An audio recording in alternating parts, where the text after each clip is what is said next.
So ye Kristo ni anasa onye Kristo ni no. Yesu Kristo ewo effect bi a ewo wo bia so. Ene say ebisa o say na date yesen a woka da no ne bosome ni wi a obeka say 2024 mu. E kire say senka Yesu Kristo ti ase a nkonya 2024, onya 2024 years ni. If say name esi ansa na ewo no efrem BC na name a efri bra ewo no ba no eno ho date ni calculate no. Enti say ye nokre senya nokre no. Christianity no ewo effect wo nyina so because of dating system no. Obaga na ha nima bebre o ha yeton odwuma ya temu mienu pe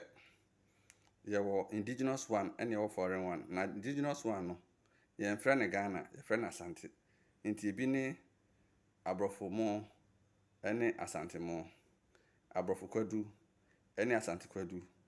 aponchin nyina onkoko nyina kusua nyina ene nima bebre o ha ye wo Asante de ne ye wo abrofo de eti breeding na ekoso no eya meti ase omo so a omo dwa Asante on behwe me videos no eya meti ase efise yen Asantefo no a eya na etoda ye kasa wo social media no ye bebere ho no ma nyame adaroma ye enwuma bi a ekipi ye busy nti enya time nkohwe sa videos no na ase yakon nanso omo mpe Asante sem no on benya adaja tena ho ahwe ye videos na no ama comment bi a ehun hia yen block you yen you free your followership ni mu because wo ubekoso ahwe ama views na doso yen ye de enya time mehwe de